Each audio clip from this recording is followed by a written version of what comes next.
ಜೀ ಕನ್ನಡದಲ್ಲಿ ಪ್ರಸಾರವಾಗ್ತಿರುವ ಲಕ್ಷ್ಮೀ ನಿವಾಸ ಧಾರಾವಾಹಿ ವೀಕ್ಷಕರಿಂದ ಅಪಾರವಾದ ಮೆಚ್ಚುಗೆಯನ್ನು ಗಳಿಸ್ತಾ ಇದೆ. ಮಧ್ಯಮ ವರ್ಗದ ಕುಟುಂಬ ನಡೆಸಿಕೊಂಡು ಹೋಗ್ತಿರುವ ದಂಪತಿಯ ಕತೆ ಹೊಂದಿರುವ ಈ ಸೀರಿಯಲ್ನಲ್ಲಿ ಕಲಾವಿದರ ದಂಡೇ ಇದೆ ಅಂತ ಹೇಳಬಹುದು. ಈ ಧಾರಾವಾಹಿಯಲ್ಲಿ ಪ್ರತಿಯೊಂದು ಪಾತ್ರಕ್ಕೂ ಪ್ರಾಮುಖ್ಯತೆಯನ್ನು ನೀಡಲಾಗಿದೆ. ಇನ್ನು ಇತ್ತೀಚಿನ ದಿನದಲ್ಲಂತೂ ಧಾರಾವಾಹಿ ದಿನದಿಂದ ದಿನಕ್ಕೆ ರೋಚಕತೆಯನ್ನು ಹೆಚ್ಚಿಸಿಕೊಳ್ತಾ ಇದೆ. ಈ ಒಂದು ಸೀರಿಯಲ್ನಲ್ಲಿ ತುಂಬಾನೇ ಸಂಸಾರಗಳಿವೆ. ಇಷ್ಟೂ ಸಂಸಾರಗಳಲ್ಲಿ ಒಂದು ಸಂಸಾರ ಸಿಕ್ಕಾಪಟ್ಟೆ ಸೌಂಡು ಮಾಡ್ತಾ ಇದೆ. ಅದೇ ಸೈಕೋ ಜಯಂತ್ ಮತ್ತು ಚಿನ್ನು ಮರಿ ಸಂಸಾರ. ಇತ್ತ ಜಯಂತ್ಗೆ ಸಿಕ್ಕಾಪಟ್ಟೆ ಪೊಸೆಸಿವ್ನೆಸ್ ಇದೆ. ತನ್ನ ಹೆಂಡತಿ ತನ್ನನ್ನು ಮಾತ್ರ ಇಷ್ಟಪಡಬೇಕು, ನನಗೆ ಮಾತ್ರ ಆದ್ಯತೆಯನ್ನು ಕೊಡಬೇಕು, ನನ್ನ ಜೊತೆ ಮಾತ್ರ ಮಾತಾಡಬೇಕು, ಮನೆ ಬಿಟ್ಟು ಎಲ್ಲಿಗೂ ಹೋಗಬಾರ್ದು. ಈ ರೀತಿಯಾಗಿ ಜಯಂತ್ ಜಾಹ್ನವಿ ಸುತ್ತ ಗೆರೆಯನ್ನು ಎಳೆದಿದ್ದಾನೆ, ಲಕ್ಷ್ಮಣ ರೇಖೆಯನ್ನು ಎಳೆದಿದ್ದಾನೆ ಅಂತ ಹೇಳ್ಬೋದು. ಈ ರೀತಿಯಾಗಿ ಇವರ ಕತೆ ಸಾಗ್ತಾ ಇದೆ. ಜಯಂತ್ ಪಾತ್ರಧಾರಿ ಎಷ್ಟು ಅದ್ಭುತವಾಗಿ ನಟಿಸ್ತಾರೋ ಅದಕ್ಕೆ ತಕ್ಕಂತೆ ಜಾಹ್ನವಿ ಪಾತ್ರ ಸಹ ಅದ್ಭುತವಾಗಿ ಮೂಡಿ ಬರ್ತಾ ಇದೆ. ಇವರು ಈ ಧಾರಾವಾಹಿಯ ಪ್ರಮುಖ ಆಕರ್ಷಣೆ ಅಂದ್ರೂ ಕೂಡ ತಪ್ಪಾಗೋದಿಲ್ಲ. ನಿಮ್ಮೆಲ್ಲರಿಗೂ ಗೊತ್ತಿರೋ ಹಾಗೆ ಈ ಲಕ್ಷ್ಮೀ ನಿವಾಸ ಧಾರಾವಾಹಿಯಲ್ಲಿ ಜಾಹ್ನವಿ ಪಾತ್ರದಲ್ಲಿ ನಟಿಸ್ತಾ ಇರೋದು ಬೇರಾರೂ ಅಲ್ಲ, ಬಿಗ್ ಬಾಸ್ ಖ್ಯಾತಿಯ ಚಂದನಾ ಅನಂತಕೃಷ್ಣ. ಕನ್ನಡ ಕಿರುತೆರೆಯಲ್ಲಿ ಲವಲವಿಕೆಯ ನಟಿಯಾಗಿ ಗುರುತಿಸಿಕೊಂಡಿರುವ ಇವರು ಇತ್ತೀಚೆಗೆ ದಾಂಪತ್ಯ ಜೀವನಕ್ಕೆ ಕಾಲಿಟ್ರು.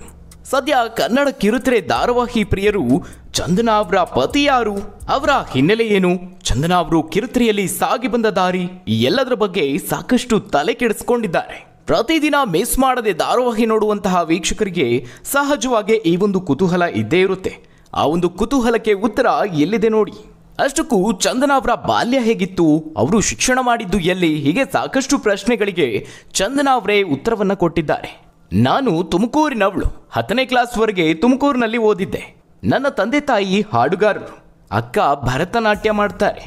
10ನೇ ಕ್ಲಾಸ್ ಮುಗಿಯೋದ್ರೊಳಗಡೆ ನಾನು ಭರತನಾಟ್ಯ ಜೂನಿಯರ್ ಎಕ್ಸಾಮನ್ನು ಮುಗಿಸಿದ್ದೆ. ಇನ್ನು 6ನೇ ಕ್ಲಾಸ್ ಇದ್ದಾಗಲೇ ಅಪ್ಪ ತೀರಿಕೊಂಡ್ರು.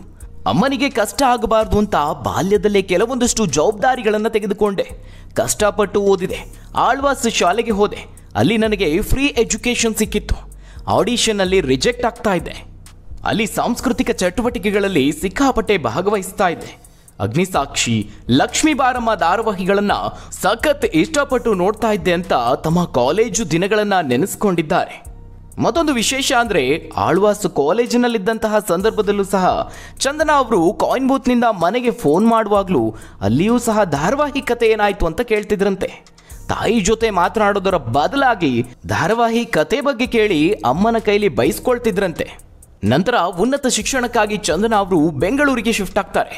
ಬೆಂಗಳೂರಿಗೆ ಬಂದ ನಂತರದಲ್ಲಿ ಅವರಿಗೆ ಸರಿಯಾಗಿ ಗೂಗಲ್ ಮ್ಯಾಪ್ ಸಹ ಬಳಸೋದಕ್ಕೆ ಬರ್ತಾ ಇರಲಿಲ್ಲ. ಬೆಂಗಳೂರಿನ ಸೇಂಟ್ ಜೋಸೆಫ್ ಕಾಲೇಜಿನಲ್ಲಿ BCom ಮಾಡಿ ಅದೇ ದೊಡ್ಡ ನಗರದಲ್ಲಿ ತಮ್ಮ ಬದುಕನ್ನ ಕಟ್ಟಿಕೊಳ್ಳೋದಕ್ಕೆ ಶುರು ಮಾಡ್ತಾರೆ.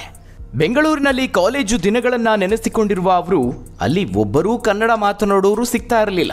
ನಾನು ಈ ಹಿಂದೆ ಓದಿದ್ದ ಶಾಲೆಗಳಲ್ಲಿ ಇಂಗ್ಲಿಷನ್ನು ಕೂಡ ಕನ್ನಡದಲ್ಲಿ ಪಾಠ ಮಾಡ್ತಾ ಇದ್ರು. ಹೀಗಾಗಿ ನನಗೆ ಅಷ್ಟು ಇಂಗ್ಲಿಷ್ ಬರ್ತಾ ಇರಲಿಲ್ಲ. ಬೆಂಗಳೂರಿಗೆ ಬಂದ ಮೇಲೆ ಸ್ವತಂತ್ರವಾಗಿ ಆತ್ಮವಿಶ್ವಾಸದಿಂದ ಇರೋದನ್ನು ಕಲಿತಿದ್ದೇನೆ. ಆರಂಭದಲ್ಲಿ ಆಡಿಷನ್ಗಳಲ್ಲಿ ನಾನು ಭಾಗವಹಿಸಿದ್ರೂ ಎಲ್ಲಿಯೂ ಆಯ್ಕೆ ಆಗ್ತಾ ಇರಲಿಲ್ಲ.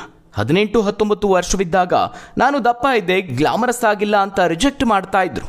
ಕಿರುಚಿತ್ರ, ಸಿನಿಮಾ, ಧಾರಾವಾಹಿ ಅಂತ ಎಷ್ಟೇ ಆಡಿಷನ್ ಕೊಟ್ಟರೂ ನಾನು ಆಯ್ಕೆ ಆಗ್ತಾ ಇರಲಿಲ್ಲ. ಹೀಗೆ ತಮ್ಮ ಆರಂಭದ ದಿನಗಳನ್ನು ಚಂದನಾ ಅವರು ಮೆಲುಕು ಹಾಕ್ತಾರೆ. ಅಷ್ಟಕ್ಕೂ ಚಂದನಾ ಅವರು ತಮ್ಮ ಕೆರಿಯರನ್ನು ಆರಂಭಿಸಿದ್ದು ಸ್ಟಾರ್ ಸುವರ್ಣ ಧಾರಾವಾಹಿಯಲ್ಲಿ ಪ್ರಸಾರವಾಗ್ತಿದ್ದ ಪುಟ್ಮಲ್ಲಿ ಅನ್ನುವ ಧಾರಾವಾಹಿ ಮೂಲಕ. ವೀಕ್ಷಕರೇ, ನಿಮಗೂ ಸಹ ನೆನಪಿರಬಹುದು, ಪುಟ್ಮಲ್ಲಿ ಧಾರಾವಾಹಿಯಲ್ಲಿ ತಂಗಿಯ ಪಾತ್ರ ಪ್ರಮುಖ ಆಕರ್ಷಣೆಗಳಲ್ಲಿ ಒಂದಾಗಿತ್ತು. ಆ ಒಂದು ಪಾತ್ರಕ್ಕೆ ಜೀವ ತುಂಬಿದ್ದು ಇದೇ ಚಂದನಾ ಅವರು. ಆಗ ಅವರ ವಯಸ್ಸು ಕೇವಲ 18. ಸುಮಾರು 6 ತಿಂಗಳ ಕಾಲ ಆ ಒಂದು ಧಾರಾವಾಹಿಯಲ್ಲಿ ನಟಿಸಿದ ಚಂದನಾ ಅವರು ನಂತರದಲ್ಲಿ ರಾಜಾರಾಣಿ ಧಾರಾವಾಹಿಯಲ್ಲಿ ಲೀಡ್ ರೋಲ್ ಸಿಗುತ್ತೆ.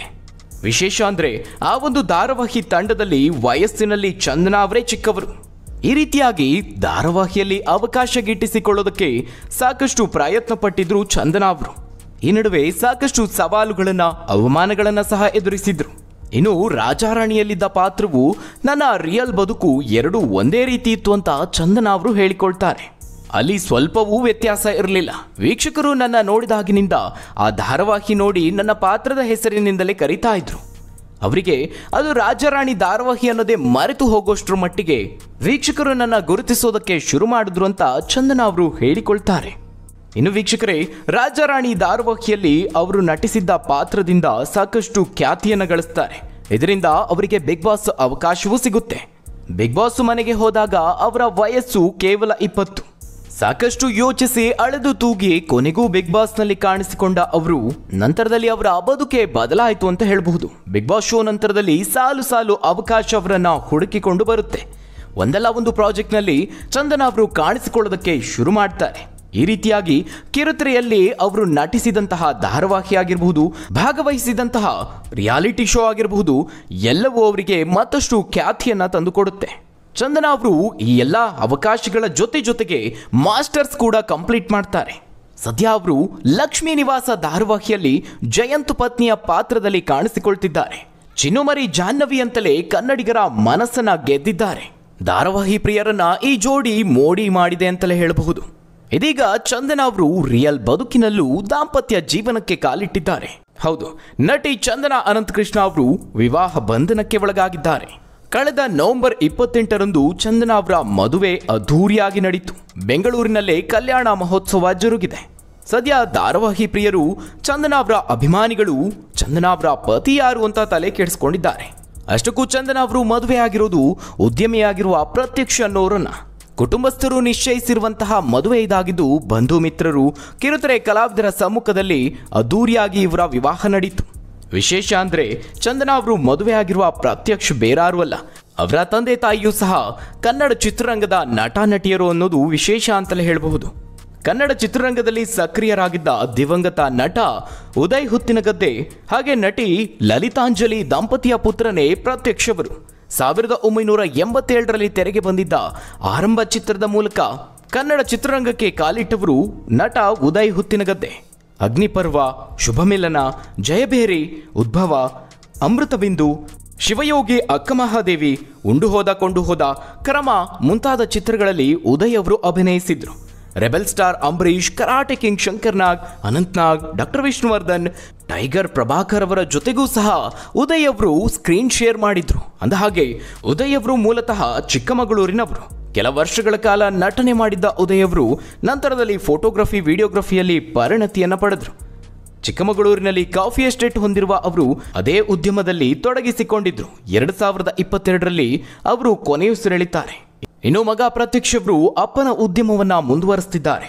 ಇನ್ನು ನಟಿ ಲಲಿತಾಂಜಲಿ ಅವರು ಸಹ ಹಲವು ಸಿನಿಮಾ ಹಾಗೆ ಸೀರಿಯಲ್ಗಳಲ್ಲಿ ಮಿಂಚಿದ್ದಾರೆ. ಸದ್ಯ ನಟಿ ಚಂದನ ಅವರು ಇವರ ಮನೆ ಸೊಸೆಯಾಗಿದ್ದಾರೆ. ಒಟ್ಟಾರೆ ನಿಜ ಜೀವನದಲ್ಲಿ ದಾಂಪತ್ಯ ಜೀವನಕ್ಕೆ ಕಾಲಿಡ್ತಿರುವಂತಹ ಚಂದನ ಅವರಿಗೆ ಒಳ್ಳೆಯದಾಗಲಿ ಅನ್ನೋದೇ ನಮ್ಮೆಲ್ಲರ ಆಶಯ. ನೀವು ಸಹ ಅವರ ಮದುವೆಗೆ ಶುಭ ಕೋರಿ ಕಾಮೆಂಟ್ ಮೂಲಕವಾಗಿ ತಿಳಿಸಿ. ಧನ್ಯವಾದಗಳು ವೀಕ್ಷಕರೇ.